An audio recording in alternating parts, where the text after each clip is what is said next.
नमस्कार दोस्तों। दिल्ली की सीमाओं पर किसान आंदोलन के आज 85 दिन हो गए। इन 85 दिनों में बहुत कुछ हुआ, लेकिन अगर बीते 4-6 दिनों की बात करें तो गाजीपुर बॉर्डर जहां मैं हूं, यहां किसानों की तादाद कम हुई है, ट्रैक्टर्स की तादाद कम हुई है। जो टेंट, तंबू, कनात, ट्रॉलियां हैं, उनमें किसानों की तादाद पहले के मुकाबले 25 जनवरी 26 जनवरी के पहले के मुकाबले कम है। और कुछ कमी किसानों की मौजूदगी की कुछ कमी सिंघू बॉर्डर और टिकरी बॉर्डर पर भी हुई है। लेकिन अगर किसानों की तादाद कुछ कम हुई है, गाजीपुर में ज्यादा कम हुई है, तो इसका मतलब क्या है? क्या इसका यह मतलब है कि किसान आंदोलन कमजोर पड़ रहा है, या किसान नेताओं ने अपनी रणनीति बदली है, या जो दिल्ली की सीमाओं पर जो किसान बैठे थे उनकी तादाद यहां भले कम हो, लेकिन यूपी में, हरियाणा में या राजस्थान में बड़ी बड़ी महापंचायतें हो रही है। तो क्या रणनीति ये है कि गांव में इस आंदोलन को ले जाया जाए, उन इलाकों में महापंचायतों के जरिए लोगों से कनेक्ट किया जाए, लोगों को जोड़ा जाए जो यहां नहीं आ पाए? क्या है इसका मतलब? और इन सब के बीच सरकार और किसान नेताओं के बीच संवादहीनता, कोई बातचीत नहीं, बातचीत के दरवाजे पूरी तरह बंद। किसान नेता वही हैं जहां 22 तारीख को थे, 22 जनवरी को। सरकार वही है जहां 22 जनवरी को थी। और इस बीच तमाम नेताओं के, प्रधानमंत्री के भाषण। इन्हीं मुद्दे को समझने के लिए मैं गाजीपुर में हूं। हमारे साथ हैं अभय दुबे, वरिष्ठ पत्रकार, चिंतक, विश्लेषक, और साथ में है अरुण पांडे, वरिष्ठ पत्रकार। और इस आंदोलन के दौरान कई बार आपने अरुण पांडे को हमारे साथ देखा होगा, जो सिंघू बॉर्डर, टिकरी बॉर्डर या महापंचायतों में भी हम लोग कई बार साथ गए। अभय जी को मैंने दूसरी बार आग्रह करके बुलाया है, 2 सप्ताह पहले भी हमने यही बात की थी।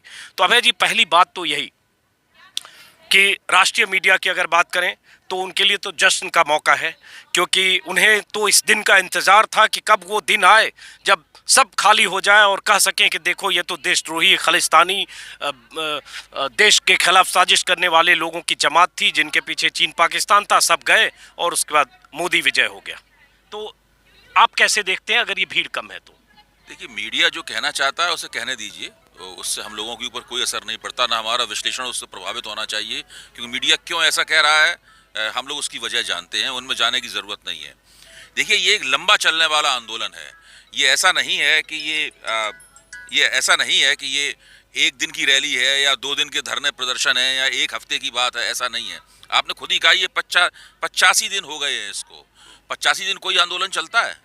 आज़ादी के पहले महात्मा गांधी जिन आंदोलनों को चलाते थे, जो असहयोग आंदोलन हुआ करते थे, वो चलते थे कई महीने के लिए। ये उस किस्म का आंदोलन है। इसमें 19-20 होता रहता है। कभी आपको कम लोग दिखाई पड़ेंगे, कभी इतने लोग दिखाई पड़ेंगे कि उनकी संख्या गिनना मुश्किल हो जाएगा। अभी एक छोटी सी घटना हो जाएगी, लोग उमड़ पड़ेंगे इसके ऊपर। लोगों को और घर के काम भी करने हैं। लोग लगातार अपनी रोजमर्रा की जिम्मेदारियां निभाते हुए इस आंदोलन में भागीदारी कर रहे हैं। दूसरे, इस आंदोलन का प्रसार हो रहा है। आपने कहा भी, गांव तक आंदोलन पहुंच गया है। महापंचायतों के जरिए, सामुदायिक संपर्कों के जरिए और दूसरे तरह की जो सामाजिक गोलबंदियां होती हैं उनके जरिए ये आंदोलन का प्रसार हो गया है। सरकार ने कभी सोचा भी नहीं था कि ऐसा होगा। मेरा तो मानना ये है कि सरकार और सरकार के समर्थक तत्व हैं, चाहे वो मीडिया हो या दूसरे तथाकथित समीक्षक हों, वो सब इस आंदोलन से बुरी तरीके से डरे हुए हैं। क्योंकि न केवल ये कृषि कानूनों के खिलाफ, कृषि कानूनों की वापसी का आंदोलन कर रहा है, धीरे धीरे इसने राजनीतिक रूप भी लेना शुरू कर दिया है। और ये निकट भविष्य में होने वाली जो चुनावी राजनीति है उसको भी गहराई से प्रभावित करने जा रहा है। इस तरह के विश्लेषण होने लगे हैं, बातें तथ्य सामने आने लगे हैं। वो जोड़ बाकी गुणा भाग जो चुनावी राजनीति का होता है वो उस आंदोलन से जोड़कर किया जाने लगा है। और अगर आप उसके बारे में चर्चा करेंगे तो वो काफी शिक्षाप्रद चर्चा होगी। अच्छा, उस सवाल पर आने से पहले अभय जी, लेकिन थोड़ा हम क्रिटिकल ढंग से अगर देखें कि जिस आंदोलन में 25 जनवरी के पहले, 26 जनवरी के पहले हजारों की तादाद में, हजारों ट्रैक्टर के साथ, हालांकि सिंघू बॉर्डर और टिकरी बॉर्डर में खास तौर से आपको बता दूं, दोनों जगह मैं बीते 3 दिनों में 2-2 बार गया हूं, वहां उतनी तादाद नहीं कम हुई। वहां किसानों की मोर्चेबंदी अगर किलोमीटर के हिसाब से देखेंगे तो करीब 24-25 किलोमीटर या 22 किलोमीटर टिकरी बॉर्डर पर, और सिंघू बॉर्डर पर अभी भी 12 किलोमीटर तक किसानों के काफले ट्रैक्टर से। हाँ, कुछ किसान वहां से गए हैं क्योंकि किसान नेताओं का कहना है खेतों में कुछ काम है, वो जाते हैं, कुछ आते हैं, उसके आधार पर आकलन नहीं करें। लेकिन हम वापस लौटते हैं कि 26 जनवरी के बाद 2, 4, 5, 7 दिन तक तो फिर जब वो टिकैत के आंसू यहाँ टपके 28 तारीख को और भावुक हुए, उसके बाद भीड़ जुटी, पश्चिमी यूपी से लोग आए और 5-6 दिन तक तो एकदम मेला यहाँ गाजीपुर में लगा और उमड़ा। लेकिन बीते 5 दिनों में जो यहाँ भीड़ कम हुई, किसान नेता कह रहे हैं कि गांव में कुछ फसल के लिए भी कुछ गए होंगे, चूंकि लगातार 85 दिन कम नहीं होता, 80 दिन घर से बाहर बैठना, वो भी वजह होगी। लेकिन लोगों की कम नुमाइंदगी किसानों की, अगर यहाँ की हम बात करें भी गाजीपुर की, इससे कहीं ये आकलन होगा कि आंदोलन कमजोर हो रहा है या आंदोलन का अंजाम सकारात्मक जो किसान नेताओं की मांग के हिसाब से नहीं होने वाला है? देखिए, आपने 3 शब्दों का इस्तेमाल किया, आंदोलन, जमावड़ा और मेला। इन तीनों शब्दों में फर्क है। अगर आप इसे जमावड़े के तौर पर देखेंगे तो हो सकता है आपको लगेगा कि जमावड़ा कम हो गया। अगर आप मेले के तौर पर देखेंगे तो आपको लगेगा गहमा गहमी कम है। लेकिन ये आंदोलन है। आंदोलन हमेशा ही इस तरीके से लहरों में चलता है। कभी लहर नीचे जाती है, कभी ऊपर जाती है, लेकिन लहर लगातार जारी रहती है। क्या आपको इस प्रकार की कोई संभावना दिख रही है, अंदेशा दिख रहा है कि ये आंदोलन खात्मे की तरफ जा रहा है? नहीं। मेरा मानना है पहले के मुकाबले ये आंदोलन बहुत मजबूत हुआ है और सरकार इस बात को अच्छी तरह समझती है। इसीलिए सरकार ने तरह तरह की गोष्ठियां करना, तरह तरह की पेशबंदियां करना। प्रधानमंत्री रोज इस आंदोलन के बारे में बोलते हैं। अगर आंदोलन कमजोर हो गया होता, नरेंद्र मोदी ऐसा नेता उस आंदोलन का जिक्र भी नहीं करता। रोज इस बारे में बोलते हैं, रोज कह रहे हैं भाई किसान गुमराह हैं, ये हैं, वो हैं, तमाम बातें, विदेशी तत्व सक्रिय हैं, टूल किट तमाम बातें सामने आ रही हैं। इसका सीधा मतलब है, जो उनका समर्थक मीडिया है वो कल में एक बड़े चैनल के ऊपर 2 कार्यक्रम मैंने देखे, इत्तेफाक से वो चैनल लग गया, मैं उसको देखने लगा, हालांकि मैं देखता नहीं हूँ। पहला कार्यक्रम ये बता रहा था कि टूल किट की वजह से इस आंदोलन का खालिस्तानियों से संबंध है। दूसरा कार्यक्रम बता रहा था कि भाई एक रेलवे का चक्का जाम करने के लिए जा रहे हैं, इसलिए देश की जनता इससे परेशान होगी। तो वो सरकार परेशान है, सरकार के समर्थक परेशान है, आंदोलन सरकार के गले में अटका हुआ है। ना वो निगल पा रही है सरकार, ना उसको उगल पा रही है सरकार। कल मैंने भारतीय जनता पार्टी के एक प्रदेश स्तर पे, जो महासचिव का पद होता है, उस स्तर के एक नेता से अनौपचारिक बातचीत की, तो उनका कहना यह था कि कोई बीच का रास्ता निकालने की बड़े पैमाने पे कोशिश हो रही है। बीच का रास्ता क्या होगा ये उन्हें भी नहीं पता है, लेकिन सरकार तो चाहती है कि आंदोलन जल्दी जल्दी खत्म हो जाए और आंदोलनकारी चाहते हैं कि उन्हें जो उन्होंने मांगे की हैं कुछ तो हाथ में आए, कोई ठोस मांग उनकी मानी जाए, तब तो वो भी सोचे बीच का रास्ता निकालने के लिए। तो ये रस्साकशी लगातार जारी है। इस रस्साकशी को हम लोगों को ध्यान से देखना चाहिए। लोगों की संख्या क्या है, एक जरा सी घटना हो जाए फिर से उमड़ पड़ेगा। अब मैं जरा अरुण जी से उसी सवाल और उसके बाद वापस आता हूं। अरुण पांडे, चूंकि आप भी लगातार देख रहे हैं, अब उसको भीड़ को देखें। हाँ, उसमें एक मेला या जमावड़ा ऐसे भी होता है, मेला का जिक्र अगर करते हैं, क्योंकि जब अगर देखें मौसम भी था, ठंड का मौसम भी था और शुरुआती लोगों में क्यूरियोसिटी भी थी। तो गाजीपुर बॉर्डर हो, लेकिन सिंघू बॉर्डर पर बहुत ज़्यादा, दिल्ली से बहुत ज़्यादा लोग वीकेंड पर और ऐसे भी जाते थे। अब वहाँ ऐसी घेराबंदी दिल्ली पुलिस ने की है, जैसे कहते हैं ना, परिंदा भी पर नहीं मार सकता। कल भी हमने जाकर देखा, एक आदमी भी बाहर से नहीं जा सकता। तो अब वहाँ वही लोग बैठे हैं जो वहाँ बैठे हैं। एक भी बाहरी आदमी, जो हजारों लोग जा रहे थे, चाहे इंटेलेक्चुअल हो, बुद्धिजीवी हो, सपोर्ट करने वाले लोग हों, पंजाबी हों, अलग अलग किस्म के लोग, वो सब बंद हो गए।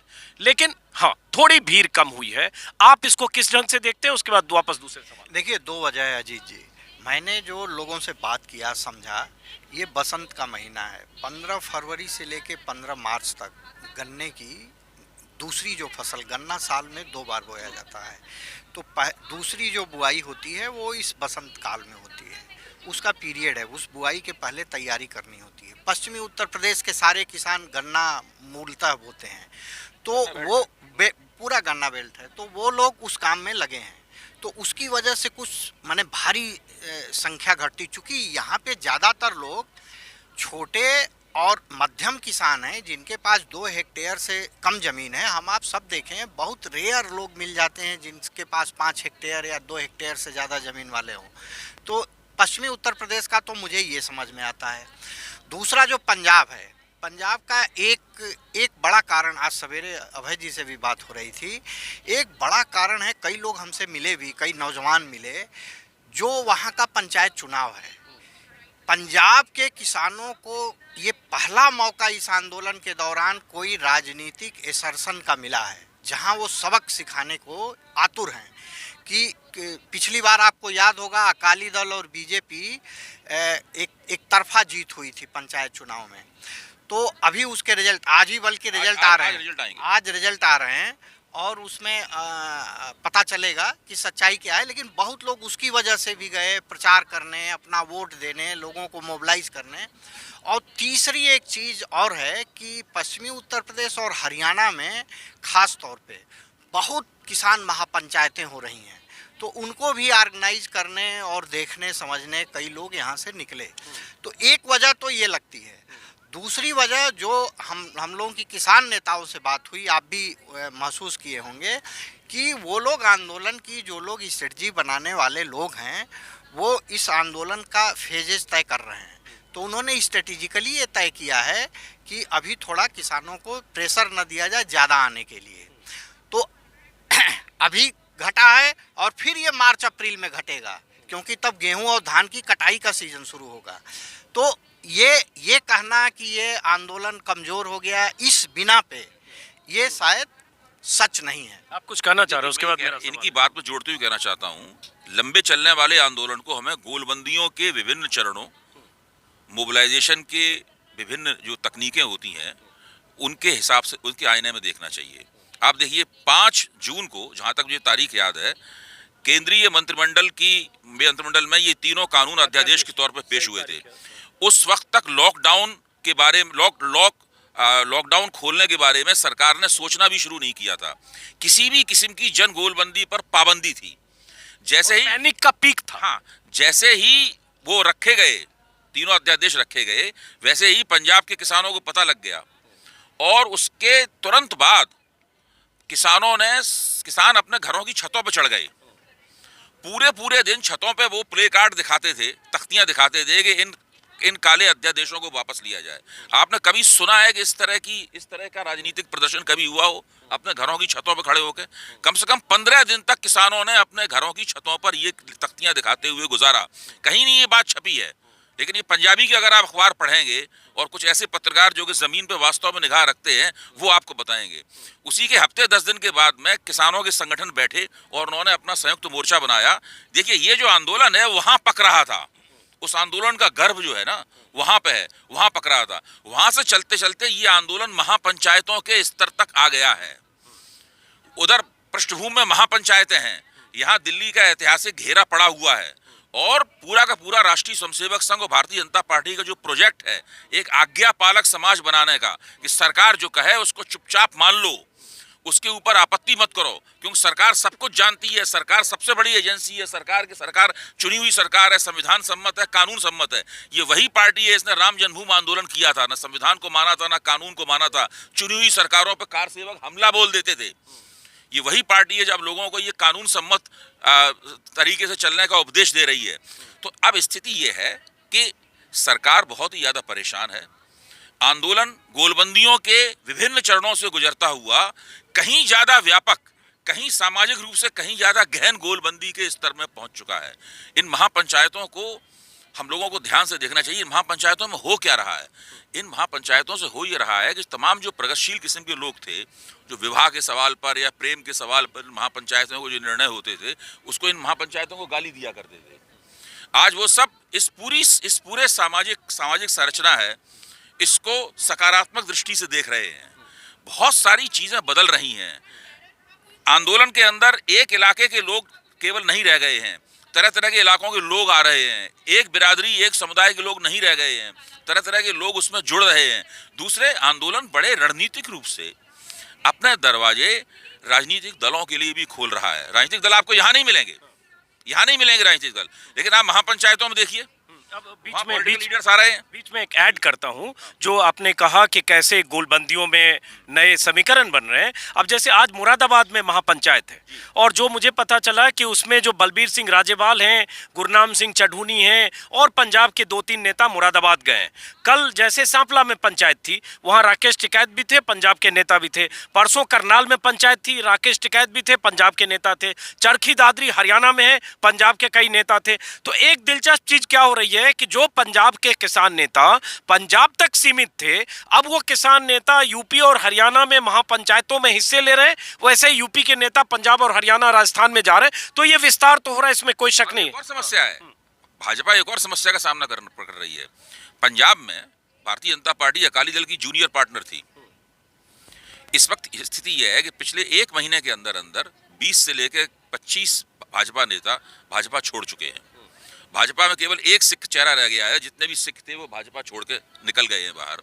और भाजपा के सभी नेताओं के खिलाफ पक्का मोर्चा लंबे अरसे से जारी है। गांव के सामने तख्तियां लगी हुई हैं कि इन नेताओं को यहाँ घुसने की इजाजत नहीं है। ये देखिए, इन लोगों की बहुत बुरी डर के मारे घरों में दुबके हुए हैं। दुष्यंत चौटाला के लोगों की घेराबंदी हो रही है। जहां जहां इनको लगता है वो अकाली दल के नेताओं के खिलाफ भी किसानों का गुस्सा समझ में आ रहा है। कांग्रेस के नेताओं को भी किसान, सुखबीर सिंह बादल को कई बार पंजाब में हूट किया जा चुका है। फतेह सिंह साहब गुरुद्वारे में हूट किया जा चुका है उनको। उनकी जीपें जो कि कैंडिडेटों को पर्चा भरवाने की ले जा रही थी, उनके घेराव किए जा चुके हैं। और हरियाणा के मुख्यमंत्री खट्टर का क्या हाल हुआ है तो आपको पता है। अमित शाह को उन्हें सुझाव देना पड़ा क्योंकि अपना हेलीकॉप्टर वहां पे करनाल में चूंकि नहीं उतार पाए, किसानों ने उनके इलाके में ही नहीं करने दिया। करनाल की घटना तो अखबारों में छप गई है। नहीं, उसी के बाद अमित शाह से मीटिंग हुई और कहा कि मत करो ऐसी पंचायत। पहले 6 घटनाएं और हो चुकी थी। लाल किले की घटना का जो वितंडा ये बनाना चाहते थे कि तिरंगा यात्रा निकालेंगे, पंजाब और हरियाणा में कोई तिरंगा यात्रा नहीं निकली है। भारतीय जनता पार्टी, उनके समर्थक पूरी तरीके, उनकी राजनीति शून्य हो गई है वहां पे। उनकी पॉलिटिकल एफिकेसी इसको कहते हैं, वो पूरी तरीके से खत्म हो चुकी है। मुख्यमंत्री और प्रधानमंत्री की जो पॉपुलैरिटी की रेटिंग है वो माइनस में चली गई है। ये ऐसा कभी पिछले 7 साल में कभी हुआ है आज तक? देखिए, मैं इसको फिर से कहता हूं, इसको और व्यापक अगर हम समीक्षा कर रहे हैं, व्यापक दृष्टिकोण से देखा जाए, सरकार एक ऐसा समाज बनाना चाहिए, ये सरकार ऐसा समाज बनाना चाहती है जो चू तक ना करे, केवल वोट डालने जाए और 5 साल घर में चुपचाप बैठे, रोटी रोजी का अपना। सरकार जो भी कर रही है, चाहे 100 रुपए पेट्रोल मिले, चाहे 150 रुपए मिले, उसको भी देश हित में मानो। और इस सरकार जिन आंदोलनों से आई है, पेट्रोल खिलाफ आंदोलन वगैरह वगैरह और डॉलर और रुपए की कीमत का आंदोलन, उस सबको हम सब लोग भूल जाएं। भाई, हम तो याद है ना, आपने भी देखा होगा शून्य हो जाए। एक वीडियो जो 2013 का है, जब मोदी कह रहे हैं कि पेट्रोल की कीमत कहा था घटेगी, घटी, और नाटक करके बता रहे हैं ऐसे हुई। आज पेट्रोल डीजल का क्या हाल है हम देख रहे हैं। अब मोदी जी जो भाषण देते हैं, उन भाषणों में मुंह खोलते ही झूठ का सैलाब निकलता है। झूठ बोलने की ये लोग सब मशीन में बदल गए हैं। कोई भी व्यक्ति जो जरा से इनके कामों की, जरा से इनके भाषणों की समीक्षा करे, तुरंत सामने आ जाएगा कि कितनी बुरी हालत है। अब बीच में फिर रोक रहा हूँ, एक मुद्दे पर आता हूँ अरुण जी, आपके पास भी एक बात आपने कहा, जैसे बीच का रास्ता, और बहुत चर्चित कविता है अवतार सिंह पाश की कविता, बीच का रास्ता नहीं होता। लेकिन क्या आंदोलनों में बीच का रास्ता भी जरूरी है एग्जिट के लिए? कई बार जब लंबा आंदोलन चल रहा है, एक जगह को बीच का रास्ता हो, फिर वापस हो, या उस संदर्भ को भी देखना चाहिए। अवतार सिंह पाश ने किस संदर्भ में ये बात कही थी और उसका व्यावहारिक राजनीति के लिए क्या मतलब है। बीच का रास्ता नहीं हो तो इसका मतलब यह है कि हमारा लक्ष्य हमेशा हमारी निगाह में रहना चाहिए। लक्ष्य बीच के रास्ते से तय नहीं होगा, लक्ष्य बीच में नहीं होगा, लक्ष्य दाएं होगा या बाएं होगा। लेकिन उस लक्ष्य तक पहुंचने के लिए आपको कई बार कदम पीछे हटाने पड़ते हैं। इस आंदोलन को भी हो सकता है कभी कोई कदम पीछे हटाना पड़े, लेकिन इस आंदोलन ने आज तक कदम पीछे नहीं हटाया है। देखिए, ये सब बड़ी ऐतिहासिक घटनाएं हैं और उनको उसी संदर्भ में हमें देखना चाहिए। ये जो रेजिलियंस है, इस आंदोलन की रीढ़ की हड्डी पे गौर कीजिए। आजादी के बाद ऐसा कोई आंदोलन नहीं हुआ है जिसकी रीढ़ की हड्डी इतनी मजबूत हो। ये बहुत महत्वपूर्ण बात है। और शायद इसीलिए सरकार इतनी बेचैन है कि इसमें टूल किट के मुद्दे को इतना बड़ा बना रही है, जैसे टूल किट ना हो, कोई हाइड्रोजन बम हो, नाइट्रोजन बम। एक प्रवक्ता ने टूल किट में क्या क्या लिखा है टीवी में विस्तार से बताया। अगर एंकर जरा भी निष्पक्ष होता तो फौरन कहता कि आप जो बात कह रहे हैं इसमें कोई देश विरोधी बात तो दिखाई नहीं पड़ रही। भाई, किसान आंदोलन को अंतर्राष्ट्रीय स्तर पर कैसे समर्थन दिया जाए, टूल किट में वो विधियां और वो तौर तरीके सुझाव गए। कौन से? अशोक सिंघल कौन थे? अशोक सिंघल विश्व हिंदू परिषद के अंतर्राष्ट्रीय अध्यक्ष थे। सही बात। राष्ट्रीय अध्यक्ष नहीं, अंतर्राष्ट्रीय अध्यक्ष थे और गर्व के साथ खाया जाता था कि अंतर्राष्ट्रीय अध्यक्ष हैं। राम जन्मभूमि आंदोलन का समर्थन पूरी दुनिया में हो, इसके लिए अंतर्राष्ट्रीय अध्यक्ष बनाया, घूम घूम के उसका प्रचार प्रसार किया। मोदी जी जाते हैं, ट्रंप का हाथ उठा के कहते हैं अगली बार ट्रंप सरकार। तो ये सब क्या है? राष्ट्र और अंतर्राष्ट्र, ये सब पूरी संचार क्रांति के बाद में, भूमंडलीकरण के बाद में सब पूरी तरीके से जुड़ गए हैं। बीच में एक चीज बताऊं, टूल किट का चूंकि जिक्र आया, कि अमित शाह का एक भाषण का वीडियो है जो वायरल भी हुआ, जिसमें वो अपने कार्यकर्ताओं को बता रहे हैं कि कैसे व्हाट्सएप पर सूचनाएं सर्कुलेट करो और कैसे लाखों लोगों तक पहुंचे, और उसी में कह रहे कुछ हंसाने वाली भी चाहिए भेजो और कुछ डराने वाली भी भेजो, और पूरी बात बता रहे। वो भी तो टूल किट है। आप टूल किट ही तो बता रहे, हंसाने वाला भेजो और डराने वाला भेज रहे हो। भेजो अगर अमित शाह गृह मंत्री कहते हैं तो आप इन्वर्टेड कोमा में उसके कई मतलब निकाल सकते हैं, किसको डरा रहे हैं। थोड़ा सा आपको इतिहास में ले जाएं। दत्तोपंत ठेंगड़ी को आप जानते होंगे, सब लोग उनका नाम राष्ट्रीय स्वयंसेवक संघ के हलकों में नहीं, बाहर भी उनका नाम सम्मान के साथ लिया जाता है। दत्तोपंत ठेंगड़ी ने एक छोटी सी पुस्तिका लिखी थी, उस वक्त ना सोशल मीडिया था ना संचार क्रांति हुई थी। उस पुस्तिका में ये था कि आप पत्रकारों से कैसे अच्छे संबंध बनाएं, कैसे उनको चाय पिलाएं, मतलब पत्रकारों को कैसे अच्छे संबंध बनाएं, ये उस छोटी सी पुस्तिका में लिखा हुआ है। ये 60 के दशक में और 70 के दशक की शुरुआत में लिखी गई थी। वो कला विकसित करते करते गोदी मीडिया के स्तर तक आ गई है। जो दत्तोपंत ठेंगड़ी ने इस कला का आगाज किया था, वो विकसित होकर यहाँ तक आ गई है कि अब सरकार के खिलाफ कोई सवाल ही नहीं उठाया जाता है। सवाल उतना ही उठाया जाता है इससे निष्पक्षता का फसाड, निष्पक्षता का ढोंग बना रहे। अरुण पांडे, आप इस पर जो इन्होंने कहा और जो टूल किट का दौर है, भाई अगर किसान नेता भी अगर आगे की आंदोलन की रणनीति बनाते हैं तो वो भी अपना टूल किट है, लेकिन इस आंदोलन को डिस्क्रेडिट करने की जो शुरुआत 26 तारीख से हुई, शुरुआत पहले भी हो रही थी, तमाम मंत्रियों के बयान देखें, बीजेपी नेता न जाने क्या क्या कहते रहे, लेकिन उसके बाद से लगातार जो एक्सटेंशन होता गया, उसी एक्सटेंशन में इस टूल किट के विवाद को ऐसे किया जा रहा है जैसे पूरे किसान आंदोलन को बताया जाए कि इसके पीछे विदेशी साजिश है, उनको तोड़ दिया जाए जिस रीढ़ की हड्डी का जिक्र कर रहे हैं, फिर भी वो तने हुए हैं, तो एक बड़ी बात है। बिल्कुल बड़ी बात है। और ये टूल किट का मामला कम से कम किसानों के दायरे से बाहर की चीज़ ले आकर के खड़ा करके हवा बनाने की कोशिश है। देखिए अजीत जी, असल बात क्या है, जो बीच के रास्ता वाली भी बात है, उसका भी मैं इसी समय चाहता हूँ उस पर हम लोग बात करें। बीच का रास्ता मतलब क्या है, सम्मान की बात है। चूँकि और कोई भी समझौता होता है तो जो मजबूत होता है वो अड़ता है और जो कमज़ोर महसूस करता है वो थोड़ा झुकता है। पिछली बार अभय जी ने एक बहुत मार्के की बात हम लोग जब बात कर रहे थे तो इन्होंने कही थी कि जिस दिन सरकार को लगेगा कि उसको राजनीतिक तौर पे बड़ा नुकसान हो रहा है, उसी दिन ये तय हो जाएगा। आपको आज की खबर आप खुद पढ़े होंगे, अखबारों में हैं, सुर्खियां हैं कि कैसे कल अमित शाह और नड्डा और पूरे पश्चिमी उत्तर प्रदेश के इनके नेता, जिसमें सारे मंत्री वो सारे बैठे हैं और पूरे 40 सीटों का, जो इस पूरे इलाके के माने जाट बहुल सीटें जिनको कहते हैं राजनीतिक तौर पे हम लोग, उन 40 सीटों का पूरा आकलन किया है और निर्देश दिया है कि घर घर जा कर के समझाओ कि कैसे ये छोटे किसानों के पक्ष में और किसानों के पक्ष में कानून है। तो ये चिंता है, प्रधानमंत्री के भाषण उनके माथे पे जो चिंता की लकीरें हैं बताती हैं। इसी तरह बीजेपी के नेताओं का एग्रेसिव किसानों के प्रति बोलना, और एक दो नहीं, कम से कम दसियों ऐसे सांसद और दर्जनों मंत्रियों के डिफरेंट राज्यों के और केंद्रीय मंत्रियों के ऐसे बयान आ चुके हैं जिनको डे 1 से ये खालिस्तानी, नक्सली और क्या क्या बताते रहे हैं। तो कुल अब इस दौर में जहाँ पे ये आंदोलन है, किसान आंदोलनों से भी, नेताओं से भी हम लोगों की बातें जो हुई हैं, कुल मिलाकर ये कि झुकाने की ये लड़ाई है। किसानों को सम्मानजनक वापस एक तरीका चाहिए अपने आंदोलन को वापस करने के लिए, और सरकार को अब ये तय करना है कि वो किस चीज़ पे झुकेगी और किस चीज़ पे अड़ेगी। अब एक सरकार की एक खास प्रवृत्ति इसका अरुण ने इशारा किया है, मैं उसको और भी ज़्यादा ठोस और रेखांकित कर देना चाहता हूँ। यहाँ 200 से ऊपर किसान शहादत दे चुके हैं। सरकार पे कोई फर्क नहीं पड़ता कि 200 लोग मर जाएं या 2000 लोग मर जाएं। 2 शब्द उसके लिए प्रधानमंत्री ने 3 घंटे के भाषण में 2000 वोट नहीं कम होने चाहिए। जिस दिन उनको लगा कि 2000 वोट कम हो रहे हैं, उस दिन प्रधानमंत्री आएंगे, वो कहेंगे तीनों कानूनों को हम वापस लेते हैं, हम तो किसानों के बहुत पुराने समर्थक हैं, किसानों के हित में बनाए गए थे, किसानों को पसंद नहीं, वापस लेते हैं, दोबारा सोच के बनाएंगे।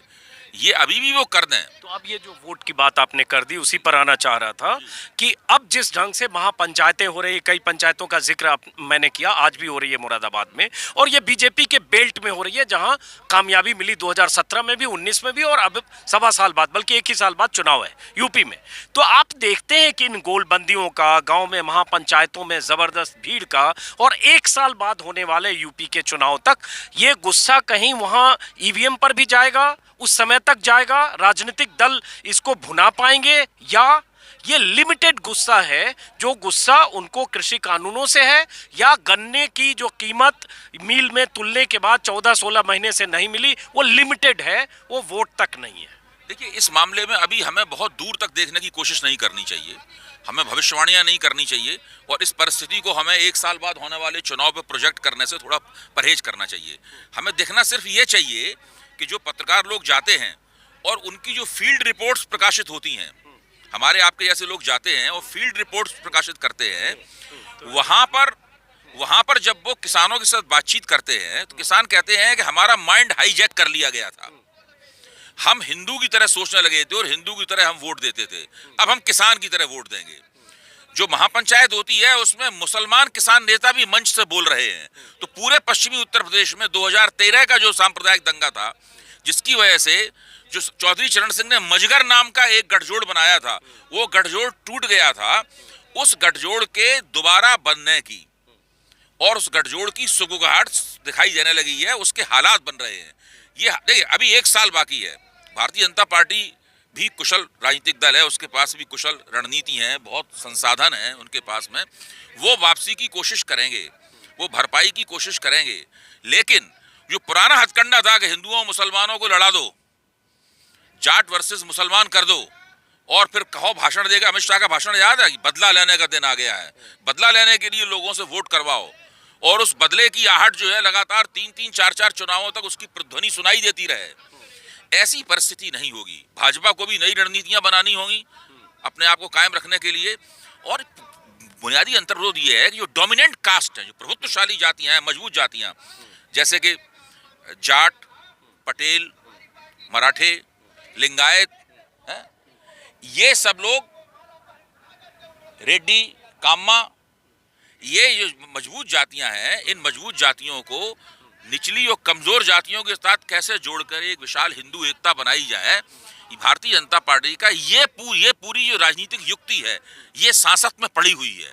इसलिए मैं कहता हूं इसके राजनीतिक फलितार्थ जो हैं वो दीर्घकालीन होंगे। अब एक आखिरी सवाल, हालांकि बहुत घिसा हुआ सवाल है, 85 दिन में और खासतौर से राष्ट्रीय मीडिया पर तो 50 बार पूछा गया है, लेकिन फिर भी कि आंदोलन के 85 दिन हुए, यूपी की आबादी 20 करोड़, 75 जिले, 400 से ज़्यादा सीटें विधानसभा की, बिहार इतना बड़ा सूबा, यूपी बिहार को ही जोड़ दें तो देश की बहुत बड़ी आबादी, 32 करोड़ 34 करोड़ आबादी वाला इलाका। फिर भी ये आंदोलन क्या बिहार यूपी में अगर उस तरह से प्रचार प्रसार नहीं कर पा रहा है तो उसकी क्या वजह है? क्योंकि यही सवाल जो लोग इस आंदोलन को डिस्क्रेडिट करने वाले तत्व हैं वो यही सवाल बार बार पूछते हैं। देखिए, भारतीय जनता पार्टी को 2014 में कितने वोट मिले थे? 31%। 2019 में कितने वोट मिले? 38%। इतने ही वोट तो मिले। अब आप समझिए, इतने वोटों में से भी अगर कुछ वोट कम हो जाएंगे तो उसका क्या हाल होगा? केवल 5 से 10% वोटों के हेर फेर का मामला है और भारतीय जनता पार्टी पुनर्मूषको भव की स्थिति में आ जाएगी। लेकिन ये सब बातें अभी सोचने का समय नहीं है, क्योंकि अभी देखिए, हर आंदोलन का, ऐसे एक हमारे मित्र ने कहा था कि आंदोलन का व्याकरण अलग होता है, चुनाव का व्याकरण अलग होता है, सारे लोकतंत्र का व्याकरण अलग है। तो ये सब चीजें अलग अलग होती हैं। एक ऐसा क्षण आता है जब ये चीजें आपस में मिल जाती हैं। ऐसा भ्रष्टाचार विरोधी आंदोलन के दौरान हुआ था। हमें देखना चाहिए कि वो क्षण आ रहा है कि नहीं आ रहा है। उसके बारे में अभी भविष्यवाणी करना एक जल्दी होगी। चलिए, बहुत सही कहा आपने अरुण पांडे। बिहार, यूपी और बाकी जगह जो लोग कहते हैं आंदोलन नहीं फैल रहा है, हालांकि उसकी बहुत बड़ी वजह एक तो ये है जो कई बार हम लोग अपने वीडियो में कह चुके हैं कि जो एमएसपी का बेनिफिशियरी है, एमएसपी से जो फ़ायदा है उसकी अहमियत हरियाणा, पंजाब के लोग समझते हैं। और वहाँ फसल सिर्फ खाने के लिए नहीं, फसल उगाकर एफसीआई के गोदाम में भेजने के लिए, एमएसपी पर बेचने के लिए भी उगाते हैं। इसलिए कृषि का तंत्र वहां बीते 30-40 सालों में ऐसे विकसित हुआ है जो बिहार में तो नहीं है। और मंडियां बिहार में एपीएमसी 14 साल पहले खत्म हुई। विस्तार ना होना, कहीं ऐसे ही 2 महीने, 3 महीने, 4 महीने गर्मी भी आ रहा है, मौसम की मार भी होगी, तो इस आंदोलन को कमज़ोर करेगा या उसको उस रूप में नहीं देखा जाना चाहिए जैसे बहुत सारे लोग देखते हैं? यूपी बिहार में विस्तार, और ख़ास तौर से पूर्वी उत्तर प्रदेश और बिहार में अगर वहाँ नहीं विस्तार होता है तो ये आंदोलन का एक नकारात्मक पक्ष होगा। और मुझे लगता है कि वहाँ के विस्तार के लिए कुछ ऐसी फोर्सेज दूसरी खड़ी होंगी जो रोजी रोजगार के सवाल को ज़्यादा उठाने की कोशिश करेंगी, महंगाई के सवाल को उठाएंगी, क्योंकि आने वाले दिनों में ये और बढ़ने वाला है। अगर ये आंदोलन देर तक चलता रहा, लंबे समय तक, तो ये सब आगे शायद देखने को मिल जाए। चलिए, तो खत्म कर। छोटी सी बात देखिए, पूर्व सैनिक इस आंदोलन के साथ जुड़ गए हैं। छात्रों ने अपना जुड़ाव इस आंदोलन के साथ शुरू कर दिया है। अब आप राष्ट्रीय आंदोलन के बारे में सोचिए, इस देश की आबादी का कितना हिस्सा राष्ट्रीय आंदोलन में भाग लिया, आपका क्या अंदाज है, बताइए। गांधी जी के नेतृत्व में राष्ट्रीय आंदोलन चला था, जिसकी वजह से हम सब लोग आजाद हुए। देश की आबादी के कितने हिस्से ने उस आंदोलन में सक्रिय रूप से भाग लिया होगा? मैं तो बीच में सीधी लोगों ने भी भाग नहीं लिया था उसमें। मैं तो बीच में एक जोड़ता हूं कि अगर हम अन्ना आंदोलन को देख लें 2011-12 के आंदोलन को, तो जंतर मंतर और बाद में रामलीला मैदान, कुछ हजार लोग, 2 दर्जन 4 दर्जन चैनल, उनकी दर्जनों ओवी वैन और 24 घंटे के कवरेज। यहाँ गाजीपुर में जितने लोग बैठे रहे सर 80 दिन तक, इतने लोग भी रामलीला मैदान में नहीं थे। सिंघू बॉर्डर और टिकरी बॉर्डर तो छोड़ दीजिए। कोई कल्पना कर सकता है कि 25 किलोमीटर लंबी कतार ट्रैक्टर्स 4-4 5-5 लाइन में, और उसके बाद 500 किलोमीटर से दूर आए किसान, तरन तारण, गुरदासपुर, अमृतसर से आए हुए किसान सड़क पर बैठे हैं। तो अगर अन्ना आंदोलन से ही देखेंगे तो उसकी तुलना में ये आंदोलन बहुत बड़ा है। उदाहरण गुजरात का देता हूं। गुजरात में जब सरकार ने उपजाऊ जमीन मारुति को देने का फैसला किया, सुजुकी को देने का फैसला किया, तो वहां के किसान नेता, नाम मैं भूल रहा हूं, उनके नेतृत्व में 10,000 ट्रैक्टर सड़कों पे आ गए। और जैसे ही 10,000 ट्रैक्टर सड़कों पे आए, गुजरात सरकार को, जो भारतीय जनता पार्टी की सरकार है, उसको वो फैसला वापस लेना पड़ा। उससे सीधे सीधे किसानों के साथ में समझौता करना पड़ा। तो ये केंद्र सरकार मामले में जिद्दी और अहंकारी सरकार है। इनको लगता है झुके तो हमारी हार, क्योंकि एको अहम द्वितीय नास्ति वाली स्थिति है। दिखाई ये पड़ना चाहिए कि 2000 वोट कम हो रहे हैं कि नहीं हो रहे हैं। जिस दिन 2000 वोट कम होते दिखाई देंगे, उस दिन अहंकार भी नहीं रहेगा, कुछ भी नहीं रहेगा। चलिए, बहुत बहुत शुक्रिया अभय दुबे और अरुण पांडे आपका। इस वीडियो को दोस्तों यही खत्म करते हैं।